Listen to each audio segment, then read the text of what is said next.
আপনি কিভাবে দেখছেন ডাকসু নির্বাচনকে? ডাকসু নির্বাচন নিয়ে আমরা বেশ কয়েকটি জরিপ আমরা দেখলাম। তো এখানে জরিপ নিয়ে একটি বলতে চাই, জরিপের তো দুইটি দিক আছে। একটি হচ্ছে আপনার জরিপের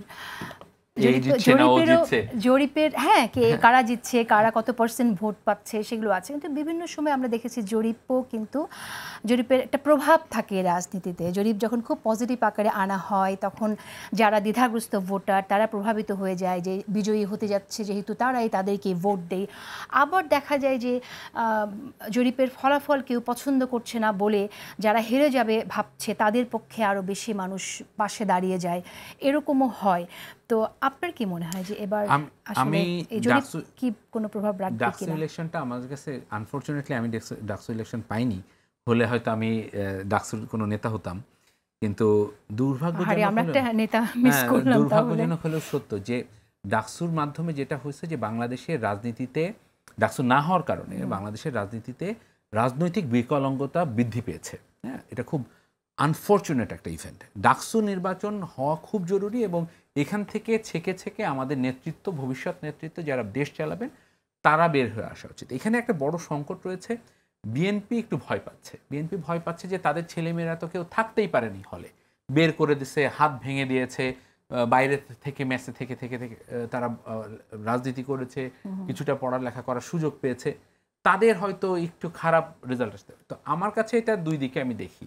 একটা হচ্ছে যে তারা যদি কিছুটা ভালো করে সেটা বুঝতে হবে যে এটা কি জরিপের কারণে বিএনপি ভয় পাচ্ছে আসলে? না, জরিপটা আসলে আমার কাছে খুব একটা মুখ্য না। জরিপটা আসলে খুব মুখ্য না, কারণ জরিপগুলো ম্যানুফ্যাকচার করা যায়, কিন্তু বাস্তবতা তো আপনি ভোট দেওয়ার পরে বুঝতে পারবেন। হাসিনাও তো 70% 80% হ্যাঁ বহু জরিপে এগিয়ে আসছে এবং কিভাবে এগুলো হতো সেটা নিয়ে আমাদের একটা ধারণাও আছে, কিন্তু বাস্তবতা তো ভিন্ন। আমি তো ঢাকা শহরে যতগুলো 24-এর ইলেকশনে যতগুলো সেন্টারে আমি গিয়েছি, 5% থেকে 10% মানুষ ভোট দিতেই যায়, মানে দিছে, তার বেশি ভোট দিতে চায়নি। তো এটা তো মিন করে না। যেটা মিন করে সেটা হচ্ছে যে এখানে সাদিক কায়েম আসুক, উমামা আসুক, কি আমাদের মানে আবিদ আসুক বা অন্য যেই আসুক, সবাই হচ্ছে আমাদের সন্তান, আমাদের ভাই, আমাদের বোন। এদের ভেতরে যে একটা সুষ্ঠু রাজনীতি পরিচালনা করার ক্ষমতা আসছে, এটা আমরা দেখতে চাই। আর একটা বিষয় আসলে ভোটে যারা জিতে সেখানে অনেক অঙ্ক কাজ করে। এমন দেখা যায় যে সমর্থক গোষ্ঠী যারা আছে, সমর্থকরা তাদের ভোটটা বিভক্ত হয়ে যায়, সেসব কারণেও অনেক সময়। অবশ্যই কিন্তু এখানে যে জিনিসটা আমাদের দেখা দরকার যে বিএনপির জন্য এখানে শিক্ষা আছে দুইটা। এক, যদি বিএনপির যে ছাত্র দলের যে ক্যান্ডিডেট সে যদি জিতে যায় তাহলে বিএনপিকে দায়িত্বশীল হতে হবে আরো।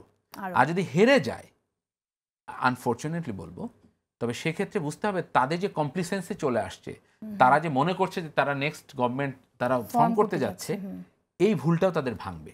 তো এটার জন্য তাদের জন্য এটা দুই দিক থেকেই সুবিধা।